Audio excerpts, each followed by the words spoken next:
uh, we have these classes that are actually only one semester. And what that allows is for us to take, so let's say English, we would only have it for a whole semester as opposed to having 6 classes the whole year. So then we have much less homework, but we still get the same credit and the same learning. So for me, in the fall semester, I was very lucky and I had a sleep in. I had 1 block in the morning free every day of the week. So I was able to sleep in until 9:30. So I would wake up at 9:30 and then I would go to, I had queer history. So it was an hour there. And then I had math class. And then I would have lunch, which is long enough that I can be able to eat lunch. And then I'm actually able to get practicing in before my next classes.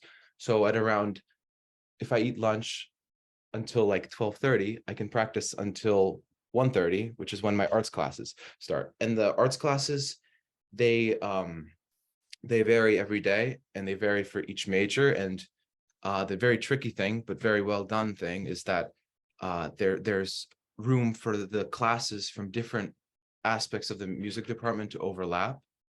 So as somebody who takes jazz, but also takes, who also takes composition seminar and also took chamber music, I was able to have everything in my schedule and it's spread out in a way that I'm still able to practice in between classes and then practice after my classes in the evening. So then I would finish classes sometimes at 6 o'clock, sometimes at 5 o'clock, sometimes even at 4 o'clock. But then it varies with the way the our practice time is spaced out. And then I have dinner, and then after dinner I'm free for the rest of the night. But then I usually go to E-List, which is a time for music majors and also visual art majors to go to practice in the evenings. So day students can participate in it, but it's mostly centered at boarding students who aren't able to practice in their dorms at starting at 8 p.m. because you check in. So everyone in the school actually checks in. Well, check-in is at 7:45. So that's when we go to our dorms and we have study hall usually. So that's time to do homework. But for for musicians and visual artists, we're able to have more studio and practice time, which is a really big it's a really big thing. That's my whole day. Does anybody want to talk about, so all of our majors except, actually now it's shifted a little bit. Our classical instrumental majors, if any of you are focused on an orchestral instrument, um, and our jazz majors spend their Saturdays at New England Conservatory. As you probably know, Walnut Hill functions in partnership with New England Conservatory. So if you play an orchestral instrument or you're a jazz student, you'll be spending your Saturdays at New England Conservatory in Boston. Kayla, do you want to talk about what that's like? Sure. So every Saturday from around 3:15 to 6, we have YPO, which is the Youth Orchestra of NEC. And we look at a lot of different repertoire. Currently, we're looking at contemporary works, not just classical works. So we really get to see what kind of music is being made now by living composers, and we get to explore all these amazing compositions. And not only that, it's really fun to be able to be with your friends. And being in Boston, Boston has like a lot of things. So it's a place of like a lot of fun, and you can also hang out with your friends right before orchestra to get lunch. And it's a really warm community there. So being part of orchestra and getting to know all this music is a really great experience. How do lessons work for each of you? Because lessons are different for different majors, different programs within the music major. Like, can you each tell how your lesson works? I can go first. My lesson, since I do a little bit of a little bit of everything. I have 3 private teachers. So I have my viola lessons on Saturday at NEC. And the way that works is I actually have a lesson in the morning. So I take a morning bus and I'm always sleeping on that bus because it's very early. But then I have this awesome full day in Boston until 3 p.m., which is when our orchestra is. So I have a lesson at 10 to 11, and then we're really free to do anything. But in this area around NEC, there's like a little bubble of music because Symphony Hall is right there. There's like you walk on the street to like Five Guys and you run into like like concert master of Boston Symphony. Then there's other youth orchestras all around, and you can go to Bubble Tea, see your music camp friends, but it's a blast. So then at the end of that, where we end up at all orchestra rehearsal together, and I don't know, it's the blend of all these different groups of musicians that we all end up together. Do you do anything else at NEC besides lessons in orchestra, or do you just do lessons in orchestra? I did do a jazz ensemble at NEC, which is a lot of fun. It's a completely different musicians that you're used to playing with, because in jazz at Walnut Hill, we have a jazz ensemble. And then for me, I was playing with them for a while, and then all of a sudden I was playing with new musicians, and they're NEC musicians, and they're like, that there's jazz at NEC, and it's a difference. Like they're like they're very involved in all of it. And then they're also playing in a big band and stuff. But yes, that's it. So, Rain, you're not involved in NEC right now, probably, except for lessons. Is that true? So for piano, I'm still taking private lessons at NEC, and I'm also in a NEC chamber music piano trio. What are you playing there? Oh, we are currently working on WC piano trio because we're like trying to do a thing where we don't play conventional repertoires. So we like intentionally not choose Mendelssohn or Schubert piano trio this year. And are you also taking jazz piano lessons? Yes, so I take jazz piano private lesson and jazz ensemble at Walnut Hill, and I also take composition seminar and composition private lesson at Walnut Hill. That's a lot. Yeah. Robbie, what about you? I think your experience is a little different. Yeah, I would say that, so I don't go to NEC at all. I went to piano seminar last year, but this year my Saturdays are free, which is nice to like kind of just like stick around campus and do other things. But I also have 3 private teachers. I have my composition teacher who's at Walnut Hill. I have my voice teacher the voice department at Walnut Hill, the faculty teaches on campus and is not the NEC prep faculty. And I take secondary piano lessons too on campus. Do you feel like your days are super packed? It depends on a variety of factors. I would say I have a really long academic day just because the classes I was in last semester were really challenging. I would say right now, since we're in J-term, my schedule is actually really nice. And in general, I don't think my days are too packed. They're very manageable. So I'll figure out when I'm going to do a couple hours of homework in the day, and then I'll find a couple, like some time to compose and some time to practice voice, and then some time to practice piano, but it's pretty manageable. Robbie, sorry. Yeah. Go ahead, Justin. I was just gonna, Robbie mentioned J term, which is January term, or Kaleidoscope, which is like this month of arts that we have in between our 2 semesters. So usually at a school you would have 1, or I guess some schools have 4 semesters. But what we do is we have a semester, and then in January the whole school takes a break from the normal schedule, and we mix it up. So this is like new time for us to collaborate. It's new time for separate departments to do their own thing. And it also is time for us to have a more eased up schedule, which is really beneficial for musicians, because right now, for me, I'm preparing for auditions, for college auditions, and I have this, I have a much larger chunk of time to practice. Rain, can you talk about what the music department is doing during J term? So each year during J term, the whole music department will collaborate together and do a choral piece, and sometimes like another separate string piece, for example, this year, mostly featuring social activism. And then we have done during the past few years pieces that features LGBTQ plus, right? Features anti-police brutality. And this year we're doing a piece that kind of features on the 5 greatest moments in human history. And I think it is a really great opportunity for us as a musician, as an artist, and also just as a person to kind of collaborate together and learn about contemporary pieces and the meaning behind it. And for me as a composer, I think it is also a great way to learn about composing and the process of thinking and turning your thoughts into music, because I think the reason why we choose to continue our path as a musician is because we all have so much to say in our heart. So I really enjoy this month of the school year because I think it is just a really highly intellectual space for each one of us. And also, I'm really lucky to be chosen to be the pianist of this year's choral piece.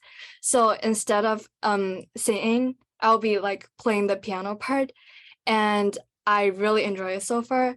And then we're also going on a field trip tomorrow, so that is really exciting. You want to talk about the field trip? Yeah, so we're going to the Museum of Science tomorrow because one movement of the choral piece that we are doing is talking about, I think, the first human on moon. So we're just kind of learning more about that, but also it's just a time for us to like bond with each other and have fun. So like it's cool. Yeah, Can I add something? sure, please. I want to also add that part of the J-term experience for me for the past 2 years as a junior and now a senior is last year, my junior year, we did 7 Last Words of the Unarmed by Joel Thompson. And he actually came to school and worked with us on the piece. And he did some Zoom talks with us and we got to meet him. And that was a really like otherworldly, I don't know the word for it, but otherworldly experience. And this year we're also having a Zoom conversation with Bob Chilcott, who's a very, very famous and accomplished choral composer, and the librettist, who I cannot remember his name right now. Charles But Bennett. Charles Bennett. I was gonna say that, but I didn't want to give the wrong name. But that's something really special about the music department at our school specifically. I think we feel really strongly about new music, about making sure to include new music in everybody's life on a regular basis. And I think my experience teaching is that when students have a chance to meet the actual composer, it brings the piece to life in a way that it doesn't when you don't meet the composer. I mean, you really can't ask Beethoven any questions, but Bob Chilcott, you definitely can. And I'm glad that you like that, Ravi, because it's really meaningful to me and the rest of the faculty as well. This January project is meant to sort of have the music as a jumping off point for learning. So we have many seminars and talks about various things. I mean, well, one of the Justin mentioned that each movement is about a significant day in human history. So for instance, for the invention of printing, we're having a talk about the invention of printing with a special guest speaker, so that not only do you learn the music, but you learn about those days. And that's why we're going to the Science Museum tomorrow, and it should be really interesting to do that. Justin? Well, the whole thing, Kaleidoscope or J-term. So the music department, of course, we have our project that Ms. Ellish was talking about, this choral project. But in the on the academic side of things, there's also this effort to bridge the gap between arts and academics. And what we're doing in our academic classes, well, it's different for everyone. It's not academic. It's like project oriented. So we're doing all sorts of different projects. For one of mine, I'm doing actually, it's funny. It's a choral project, but it's more like we're learning about singing and learning about the different styles of singing. So it's the teacher is sending us like all kinds of different types of choirs. And then in my other class, we're doing it's called robotics and choreographing robotics, coding and choreographing. That's right. And we made a robot, and we make the robot dance. And it's like we're also learning about coding languages. And then we're also taking our artists' brains and trying to kind of make a to make I guess it's all about making the robot really interesting, but we haven't gotten there because we haven't finished building the robot. But if any of you guys want to know about it after, you can you can send me an email. Kayla, what are you doing for your morning J-term project? Well, like Justin said, we have these classes that kind of put arts and academic together. And I have, they alternate each day and it's 2 hours long. We have two classes and they alternate.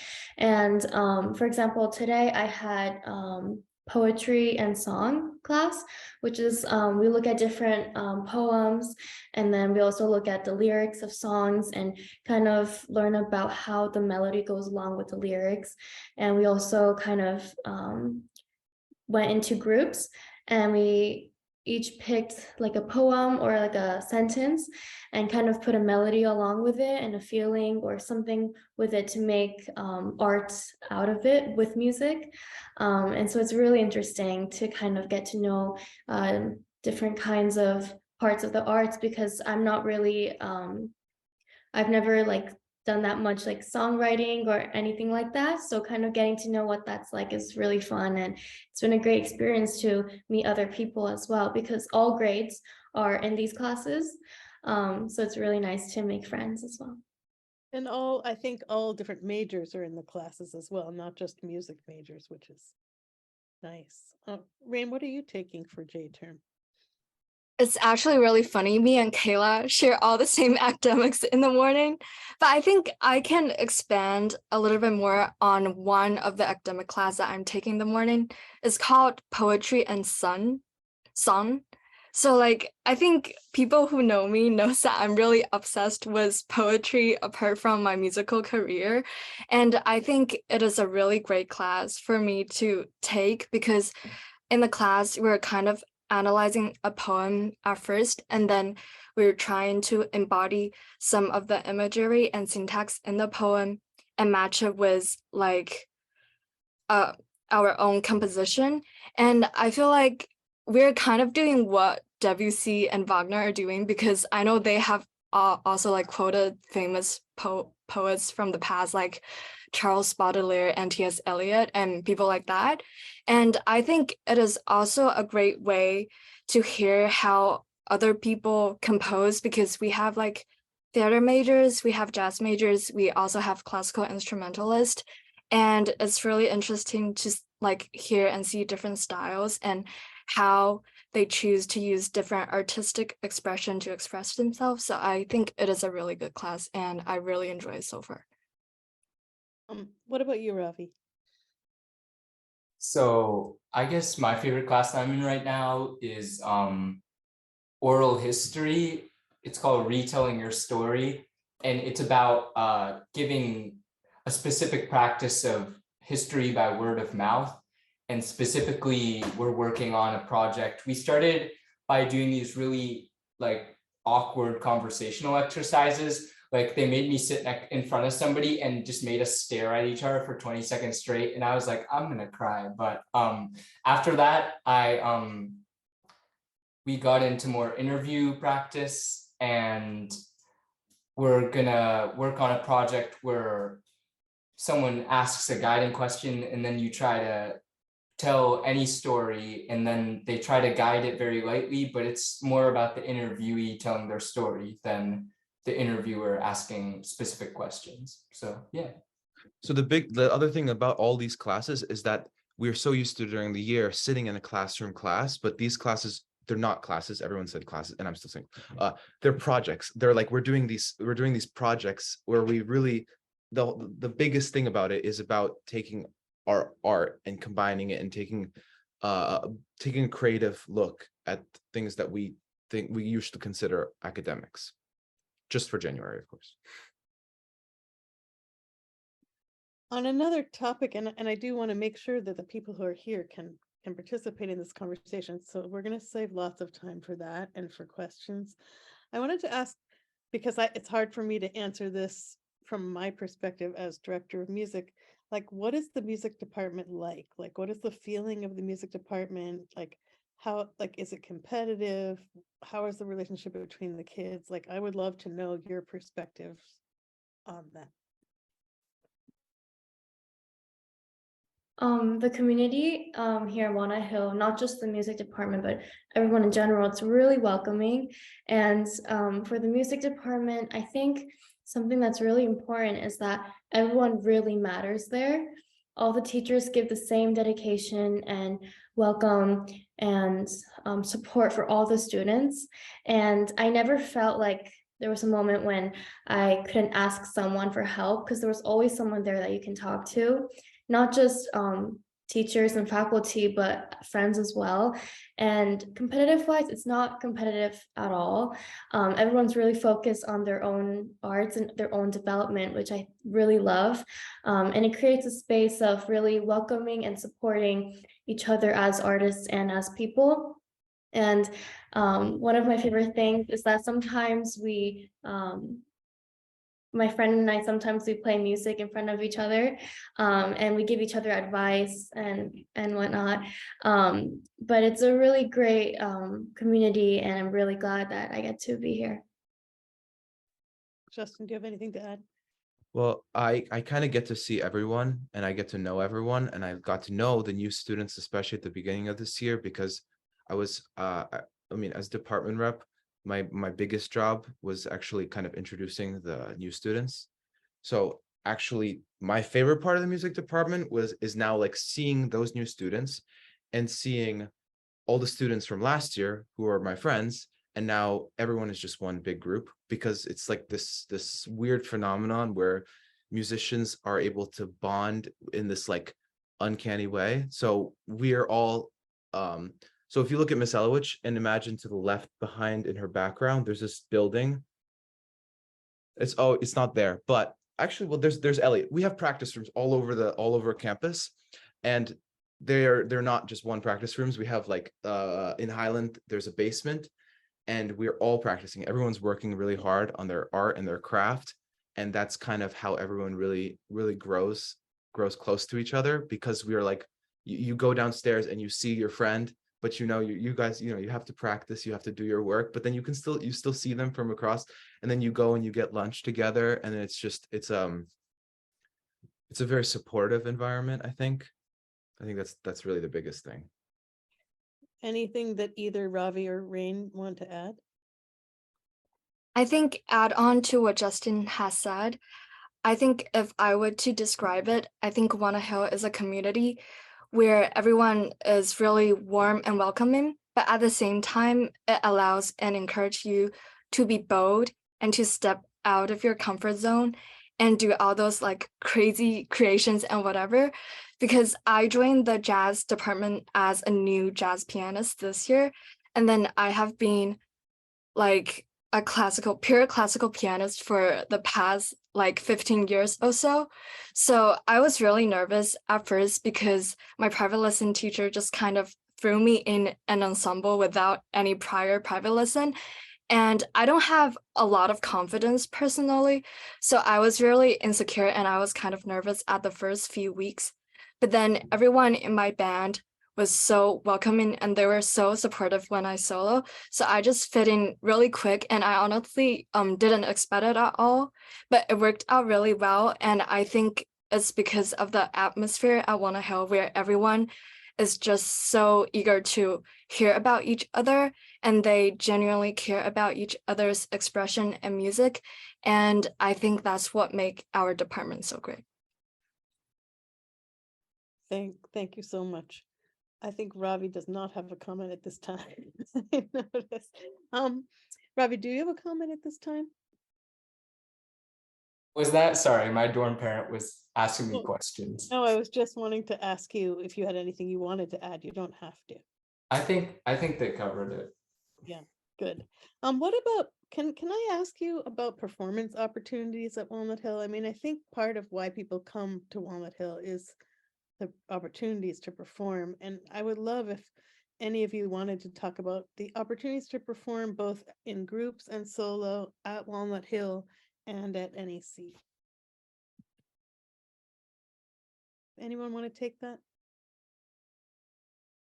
Kayla? Sure. So we have chamber concerts where everyone participates in.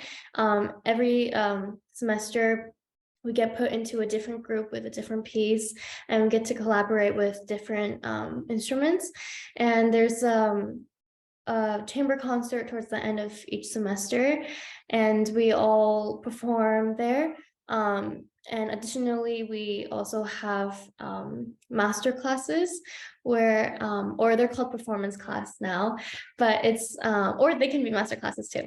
But Ms. Elowich brings in wonderful musicians to give master classes to the students, sometimes presentations to talk about what they do with their music and how they try to impact the world through their art form. And in those opportunities, we get to learn, and we also get to perform. And there's also student recitals where we each get to play solo works for each other, and the kind of vibe that actually feels like a recital. So there's a program, and then all the music majors come together and listen to everyone perform. So there's a lot of great opportunities. And it's especially great if you're trying to look for being able to perform more and kind of finding that extra confidence in yourself to really step in and be in front of people. Because especially like during quarantine and COVID, like there weren't many opportunities where we could get in front of people and perform. So being at Walnut Hill, it gives you a lot of that opportunity. And it can be nerve-wracking at first, but it's really such a supportive community, and you learn so much from it. And it's a really fun experience. Ravi, what is it like for a composer? And for a singer, do you get performance opportunities those ways?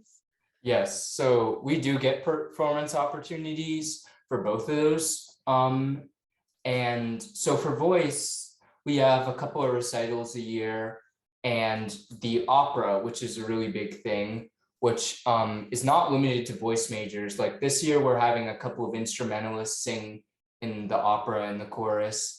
And so for voice, you get to sing a piece or two on a recital, and then you have this big opera that you're going to work on. We always do productions in English, and just for the last year we did Dido and Aeneas by Purcell, which is one of the most widely performed operas. And this year we're doing Orpheus in the Underworld by Offenbach, which is a parody of the Greek tragedy, the Orpheus myth.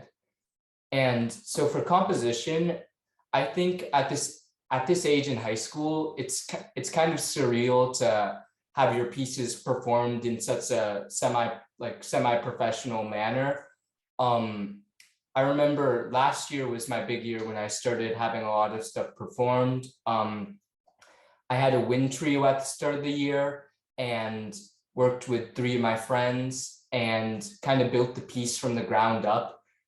And the composer-performer relationship is really special because sometimes, especially since it was my second year writing, you're going to write something that's not possible to play on an instrument.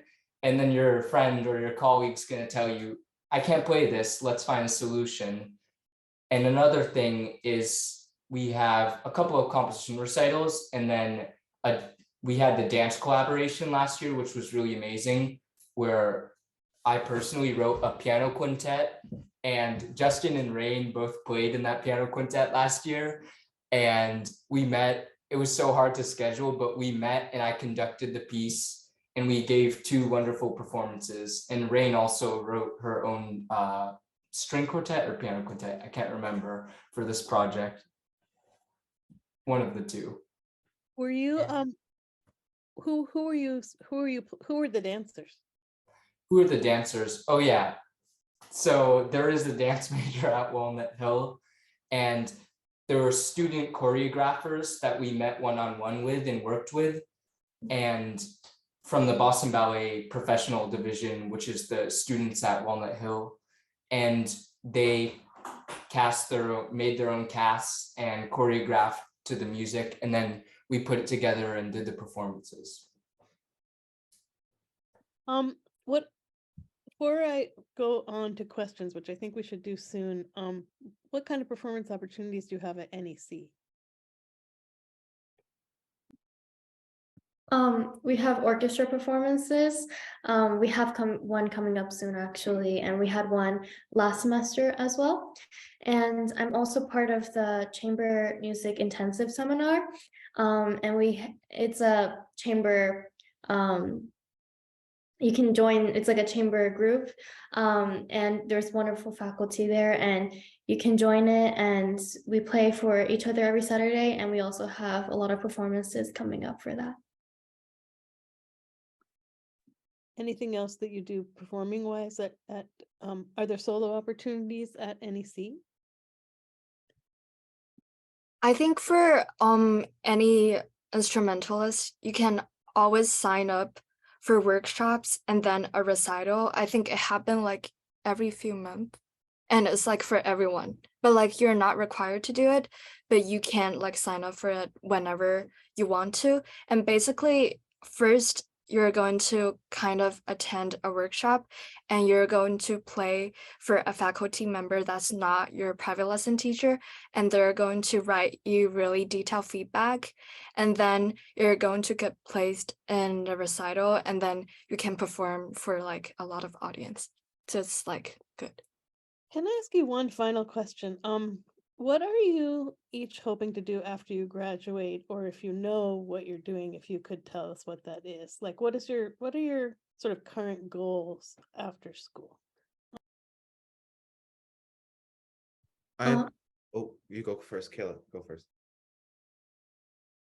My current goal is to be able to travel around the world with music and be able to perform for different audience members, and also be collaborating with other art forms and other musicians around the world. And I really want music to be a big part of my future.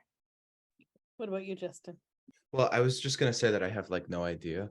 Um, That's okay. no, it's like I not that I know I want to do music, like that's basically it. And then I'm kind of hoping that I just get carried along by a river of music. I would really like to play in a string quartet because I love playing chamber music.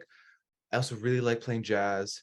So like I'm fine with anything, but Are you hoping to go to a conservatory or a oh, yeah, university? that's totally I'm totally applying to conservatory. I didn't apply to university. I thought about it. But I really just I want to be surrounded by musicians and really be in like another music bubble because I really enjoyed this one in high school. Rain, what about you? I think in the future, I really want to keep doing music. So I'll probably, I think, compose for films and artworks. And I also want to be a writer in the future. I actually already published some of my like short stories on journals and things like that. But I really wish if I had a chance, I want to write like longer things, but it might take like a lot of time. So Where are you going to go to college? oh, so I'm applying for the dual program for Columbia University and the Juilliard School. And then I got accepted to Columbia University early decision as a double major in creative writing and music, but I'm still waiting for my pre-screen in Juilliard. Congratulations. Ravi, what are you hoping to do? Yeah, so I'm not sure what I'm gonna do with my life, but I have this very fabricated, clear-cut plan in front of me. So I'm gonna get that bachelor's of music, and then I'm gonna do my master's in composition, and then I'm gonna go for my doctorate, and then I'm gonna do a bunch of stuff. But really, the more concrete things I want to do are I want to become an educator. I want to teach young people about composition and expose them to contemporary classical music. So I'm interested in education. I'm also interested in writing a lot of chamber music and writing for orchestra in the future, and just working on commissions and stuff. But I think I'm more interested in teaching as my main focus. Thank you. Thank you so much. So why don't we do this? We've been talking a lot. It's so fun for me to talk to the students, and I feel like they enlighten things for all of you in a way that's different from the way I could, which is why I wanted to include them, because they give me so much energy, and they really give a very clear idea about what it's like to go to Walnut Hill. But why don't we open this up? So whoever has questions, you can either come on the screen, raise your hand, or you can write your question in the chat. We're very happy to answer them, like either the students or me, but I would love to have a conversation.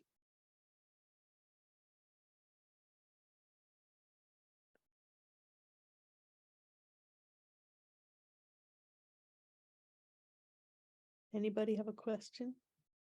And if you don't have a question, we have our own questions. Oh, hi. Hi. Hi, we have a question. I'm curious what the students were doing before they made the decision to come to Walnut Hill. That's a great question. Why don't we go backwards, Ravi? Why don't we start with you? I'm not sure I want to think about what I was doing before Walnut Hill, but so I was at another prep school in the Boston area, and I guess I was singing in a lot of theater productions. I was playing electric bass in the school band. I was singing in the choir very occasionally, and I was singing in the Handel and Heinz Society youth choruses, and I was a part of a soloist program there. And I was just doing a lot of different community choirs, like the one in my church. And my high school didn't have a big music program, so I got what I could out of it and did a lot of theater, but I chose to move to Walnut Hill because I really wanted to immerse myself in music, and I was just ready to make that decision. Thank you. Thank you. Rain? So I came to Walnut Hill when I was 14. So I think before that, I was studying at a middle school back in my hometown in China. And then it was like a lot of stress because we have to do all those crazy academic classes. And I think it lasts from like 7 a.m. in the morning to like 5 p.m. in the afternoon. And we have like 7 academic lessons like per day, and it was just too much for me as a musician. And I also didn't have a lot of time to practice piano because it wasn't really like a preparatory school or a conservatory or anything like that. So I think I basically decided to come to Walnut Hill because I really want to find a balance between academic and class. And I think the schedule is very flexible here, and we can choose to do whatever we want and whoever we want to be. So yeah. Justin, what were you doing before Walnut Hill? I played lacrosse. That was it was really bad. I would get injured a lot. I'm sure like on my audition for Miss Elowich, I probably had like some bruises and like was not supposed to be playing or something. I was fighting my parents a lot because my parents are both musicians, and they wanted me to play music, and I enjoyed it, but I also really enjoyed fighting my parents. I really was stubborn, and then my private teacher and also my orchestra conductor both went to Walnut Hill, and they recommended that I apply. And I played violin long ago. I played violin before I switched to viola, and yeah, that was I was just a musician who didn't really know that they wanted to do music, and was convinced by coming here. Kayla, what about you? What were you doing before Walnut Hill? Well, I came to Walnut Hill my sophomore year, so last year. And my freshman year, it was like all on Zoom because of COVID, so it wasn't much. I was just at home practicing all day. But before that, I was going to normal middle school, and I was starting to, well, in middle school, I was doing a lot of violin competitions. And so there were moments when I had to miss a lot of school. I still have to miss a lot of school these days as well. But back in middle school, like I also missed quite a lot of school, and the teachers were really unsupportive about it. Like if I missed a few days, they would be so unhappy with me. And so that made me start thinking, oh, like in high school, if I get more busier than I am now, then maybe my grades would drop probably, and my teachers wouldn't support me. So then I started looking at Wanna Hill. And like the main focus of Wanna Hill, I think, is really supporting the students in the arts and giving them opportunity to explore their arts, as well as giving them an option to pursue academics as well, if that's what they want to do after high school. But they're really understanding about being excused for your arts, and yeah. I do think that one of the things with Kayla does a lot of performing outside of school around the country and around the world. And I think one of the motivations was, as she said, is that we really wanted to make it work for her. And so she has people working with her to accommodate her concert schedule, which really, I think, has taken off some pressure. Like, we really make accommodations for that, and we understand that she'll get her work done, but the truth is we want her to do these concerts. And so my attitude and our school's attitude is like, what can we do to support that? Not sort of how we can put barriers up for her. So that's been really a nice thing. So one person was asking, what's the makeup of students in the department as far as juniors, seniors, freshmen, and sophomores? And I would say probably total, we have more juniors and seniors than freshmen and sophomores, but we have a number of freshmen and sophomores. It's not rare to be a freshman or a sophomore at all, right? I mean, I think we have we usually have, depending, right now we're a little bit lower than we were before the pandemic, but we have sort of between 60 and mid 80s of music students. And I would say more than half are juniors and seniors, but a good portion are freshmen and sophomores. It's not ridiculously weighted one way or the other. So I think people who come as freshmen and sophomore would be very comfortable. Oliver, do you have a question? Yeah. Hang on. Yeah, hi.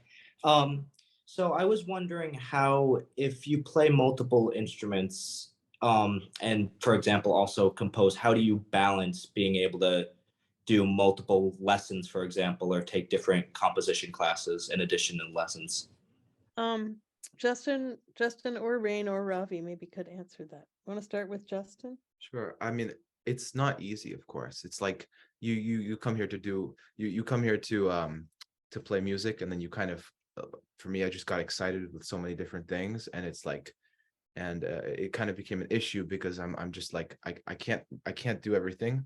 So it's really I mean, as far as scheduling the lessons, that part's not difficult, but I think it's like if you are really focusing on one thing, if you you know, it takes a certain amount of time, but if you want to be at a high level at all these different things you're interested in, it takes time, of course. I think one of the things is you have a lot of support for that. So I'm always available to help sort of figure out those questions of like, how am I going to study with this person if I also want to take composition? Like I try to be a facilitator. I mean, I'm definitely feel like the most important part of my job is supporting students. So I think if it feels overwhelming, a lot of times people come to my office and we work it through together. There's also an assistant in the music department who works on logistics, like how do I get from here to here? How am I going to get transportation? How am I going to, like sort of a person who helps you find a room or helps you find a recording engineer, things like that. So you would get a lot of support. And as you heard before, like a number of students do different things, like aren't only focused on, I know you're a cellist, they're not only focused on cello. So I hope that helps. It's true. It's very supportive. I went to Miss Elwich's office like last week. Last week, and she just gave me like a little lesson because I was stressing out about this viola, little viola piece I was playing solo, and so she's not kidding. Yeah. Yeah, I mean that's I love doing that. It's my favorite thing to do. So that I love it. I see that someone asked about practicing, how many hours of practice in a day, and what I wanted to say about that, which I think is very important, which is that it varies from instrument to instrument and person to person. So for instance, for our singers, we really don't want them to practice more than an hour to an hour and a half a day. It's just not good for us, for a young singer to sing too much. It can actually physically damage their voice at a young age. But at the same time, many of our pianists practice many hours a day, maybe 5 or 6 hours a day. So I would say, it's really, there's not one prescribed amount of time per day. And I would say, Justin says a lot of people practice between 2 and 4 hours a day. And I think there's people who practice less and people who practice more. Does that seem accurate to you and Rain and Kayla? Yeah, good. And Cynthia. Yeah.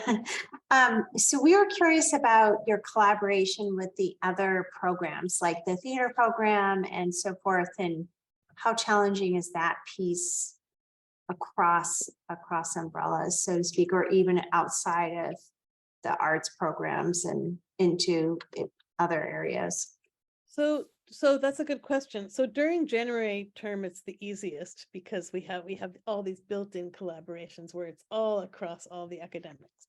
But that's only for 1 month. So during the rest of the time, I would say some majors are more collaborative than others. So I would say we collaborate quite often with dance. We've done some really major projects, not only the composer choreographer project, but also a big outdoor concert we did with chamber music and dance. We really we love playing with dance, so I would say that's a very natural and pretty frequent collaboration. We also the Boston Ballet is now the dance department of Walnut Hill, which is quite amazing, the Boston Ballet pre-professional division. So one thing we did last year is played down at the Boston Opera House on their big stage of the Boston Ballet. We played chamber music and orchestra with them, sort of for their next generation big gala downtown. So that was fantastic. We've done collaborations with visual art and with writing, film, and media arts. And I would say we haven't collaborated so much with theater because of the way their program is structured. Does that feel right to you, students? Like my assessment of sort of how it's been? Yeah, good. Yeah. So not so much with theater, but quite a bit with the other majors, I think.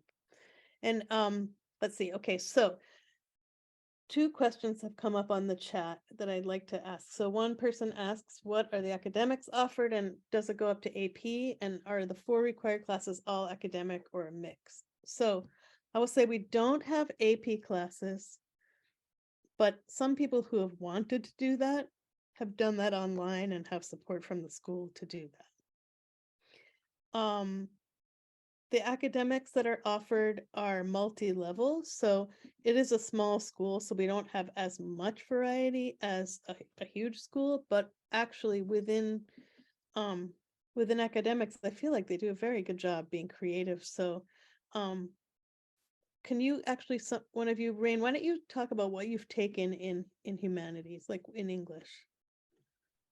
Oh, so in English at school, I basically just take like English 9 from 12 throughout the 4 years. And on the side, I choose an elective course called creative writing.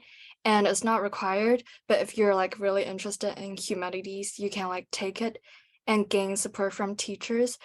And I also take a few APs, but kind of like self-learn them. But I do gain support from the school as part of my self-learn experience. So I self-learned AP Psychology, AP English Literature and Composition, and AP Music History. And I think basically if you're a music major here, when you're a junior or senior, you're definitely gonna get a 5 on AP Music History. because I'm pretty definitely like it's like 100% because I think the music theory courses at Walnut Hill is pretty advanced and it is nothing less than like college level music theory. So Absolutely, yes. And in fact, I wanted to address that. So someone asked, the 4 required classes, are they all academics? And the answer is yes. So everyone takes usually 3 academics per semester. Isn't that right? So you might have 6 academics per year, 3 the first semester and 3 different ones the second semester, except for math goes the whole year. And also, does language go the whole year? No, okay, so just math is the one that's a year long, but everything else is one semester. So the other classes, Ravi put this in the chat, but in music theory, there's a 3.5 year curriculum. And you start wherever you start, so you take an assessment, and you might start at the very beginning and take it until you graduate, or you might start at a more advanced level. So we don't expect everyone to come in at the same level. Some students come in playing really well, but just not having had any music theory. And that's fine. And I think Rain is right that people who are motivated to do AP classes can do that on their own, but they have support from the teachers at Walnut Hill. And I think it's good to know that like sort of our level of music history would equate to, above AP music history level. One of my friends went to NYU. He graduated a few years ago. He tested out of all the theory, or I think it was almost all the theory almost all the theory classes. But it's just like it kind of goes to show the level of music classes here. Yeah, I think quite high. So we have music theory in the music department, music history. We have this weekly class that Kayla talked about, which involves master classes. It's called Performance and Ideas Lab. We have a elective course called Composition for Non-Majors, which is very popular. Am I missing out some? Oh, yes. So in the voice curriculum, Ravi, would you like to say what you study in the voice curriculum? Yeah, so in the voice curriculum, we have a couple of topic classes that we have a performance class where we occasionally have guests, but we're mostly working with Teresa Winter Bloom, the head of voice, and workshopping our songs in class. So that's performance class. Voice skills is a sort of stepping back from the actual action of singing and looking at the stuff around it. So we keep a weekly voice journal for our practice and our lessons, and you can always record your lesson and listen to it. And we talk about that in voice skills. And also something we've been doing a lot the first semester is yoga for singers. So we've had a guest come in and work with us in how we can incorporate movement into our practice to find a more efficient mechanism for singing, because alignment and movement and how we're using your breath are very important. And we also have repertoire and diction. So diction, we study the International Phonetic Alphabet, which is like a universal guide on how to pronounce certain words based on phonetics. And we work on German, Italian, French, and English diction. And in repertoire class, we do research on the pieces we're working on and sing them in class. I hope you're all getting the impression. So the voice major has its own curriculum, the classical instrumental has its own curriculum, jazz has its own curriculum, and composition has its own. So one of the things I like to say is we really like to customize at Walnut Hill. So if someone has a certain path that they want within music, we try very hard to make it happen. And I think everyone has their own journey in a certain way, which I think is helpful for them. Someone here has asked, do chamber groups meet daily, and are there chamber groups both on campus and at NEC? And that's a really good question. Everyone takes chamber music. Everyone who plays a chamber music sort of instrument takes chamber music at Walnut Hill. We have coachings every week, once a week, but the groups are expected to rehearse twice in addition to that. So I would say groups rehearse 3 times per week. I mean, 2 rehearsals plus 1 coaching per week. And some students are in more than one group. We try not to overload them, but I would say many are in one group and some are in 2 groups. And then the New England Conservatory groups are optional. They carry an extra fee, which is why they're optional. Although there are some programs that are scholarship. So I would say a good number of people choose to also do chamber music at NEC, but like I said, we're really trying to not overload and to allow people to have plenty of practice time. That's a big focus. Like that's a big priority for me, is to not make it so that, everyone's out of breath all day long. Ms. Elrich, somebody asked a question about support from teachers. Could I answer that? Oh, yeah, please do. And I'm glad that you asked that. Yes. So a very common thing that happens is we have our teachers and that are like as far as academic teachers, and they're actually also our dorm parents.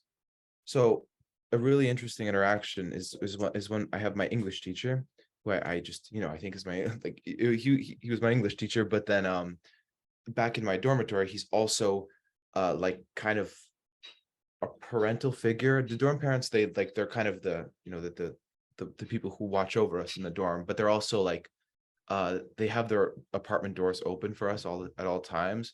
So there's like when an academic teacher is your dorm parent, it's like this open bubble of conversation about like you can talk about academics, you can talk about school life, and it's just like when you find an adult that's like really that you really connect with. For most people, it happens with a dorm parent. I think that's like the most valuable support that I get personally. Actually, maybe it would be helpful for the person who asked that question. Rain, could you say how did you get support? So you did these AP classes that you did well in on your own. How was the school involved and how did they support you? So I think for typical academic AP courses such as AB Statistics, AB Calculus BC, or like AP English Language or AP English Composition, you can always find like your teacher that correspond to this course. For example, I asked my calculus teacher, Miss Bannock from last year, and she helped me a lot with my AP Calculus BC exam. And I also took statistics last year with another math teacher, and she helped me a lot with preparing with the AP statistics exam.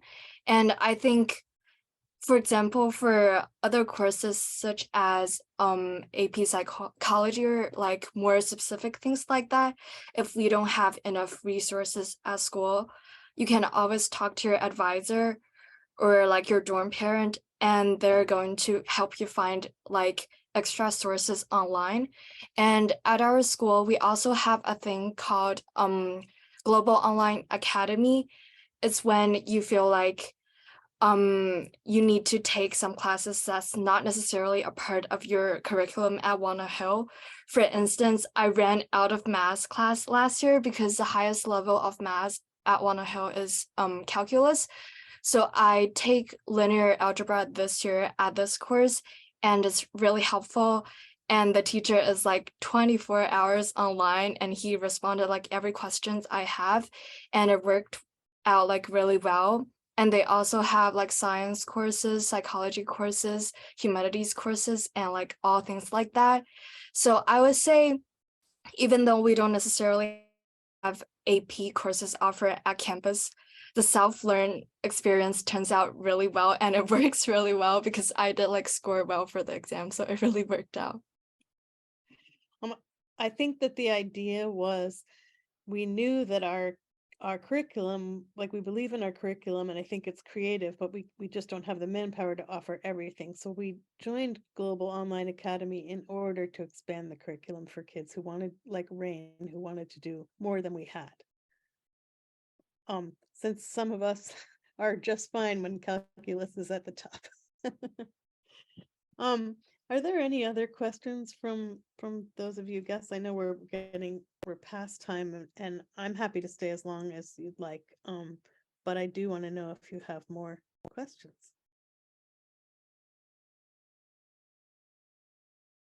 Maybe not.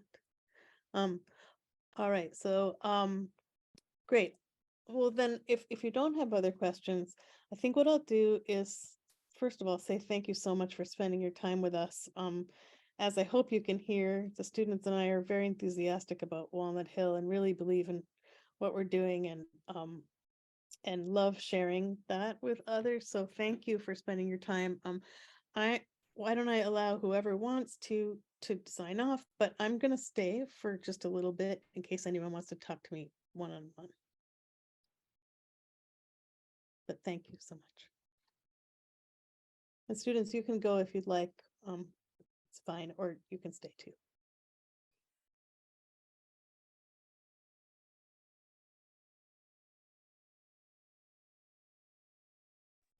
Oh, Miss Eilish, I think Chloe just asked me a question separately in the chat. Can I answer it right now? Sure. So I would talk about What was the question? hi, can I ask if you just self-learned and only took the exam or took classes online, and if where? So I think basically for me, I just like if you just Google it, they will have like everything listed on College Board. And if you think that's like too much information, you can always get the Barron's book. It's like the green one that helps you like preparing for like all those AP exams. But I think like you can probably find them in the dorm room because like there are people from the past that have like taken it and they just kind of left it there when they graduate. So you don't have to like pay for extra. And then when you want to register for the exams, like I think it happens in like from early October to like early December. And then basically you just go to the register office and then you just tell like the teacher which courses, AP courses that you're trying to take. And then I think the school will cover for like everything, though you don't have to pay for the exam. It's free. Thank you so much. Sure. Sure. Um, we're just gonna hang out a little bit. So anything you'd like to talk to us about, we're ready.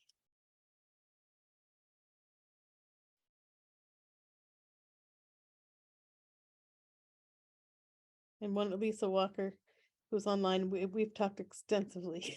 It's very nice. Yeah, a quick question. Sure.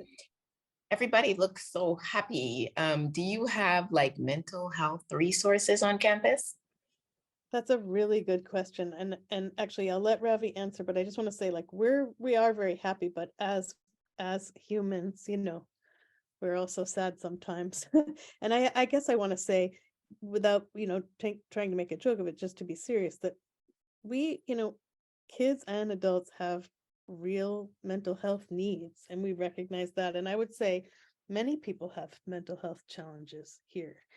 We have two counselors on campus full time, and the counselors talk with the students, but also the counselors can have higher level psychiatrists and psychologists that they connect students with all the time. Ravi, do you want to talk about that? Yeah, so yeah, we have counseling resources on campus, which are located in the health center upstairs. So all you gotta do is walk through the door and go upstairs and knock and ask if they're available. And if they're not, they'll send you their calendar link and you'll find a time. And the counseling resources at school are, you're not going to be charged for any services. The school pays for the counselors to be on campus. And you can go to them and talk about just like general academics or really anything. And something that the health center is really great at is not just for mental health, but also like physical health injuries and stuff like that. They'll help you schedule your appointments and help schedule transportation to get you there. And they can they can help find psychiatrists and psychologists for you to meet with that are outside of school. And there's really mental health resources at Walnut Hill is really, it's there if you ask for it. That's how I would describe it. If you ask for it, it will be there and you just have access to that. Yeah, I think so. And I guess I would just say that you know, I think we take the whole topic of our students' mental health very seriously. I mean, I would just say it's especially in pandemic times, it's really been a challenge. And even though I would say that our students are thriving, I just don't want to minimize the stress that can happen, and that it's just a very serious thing for us. I think the academic advising is good because it's actually not purely academic. It's like your advisor is someone you can always go to. And so if you have a problem, they're also sort of on call to help you. And that has to do with connecting with mental health resources as well.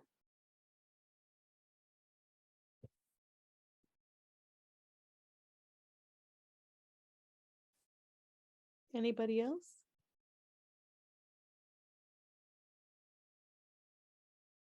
Okay, well, maybe what we'll do is we'll sign off. I want to just put my email in the chat. I'm really quite happy to be in touch with any of you. So let me just put my email in the chat before we stop. And you can always reach me through admissions as well. Oh, good. Yeah, great. That's great.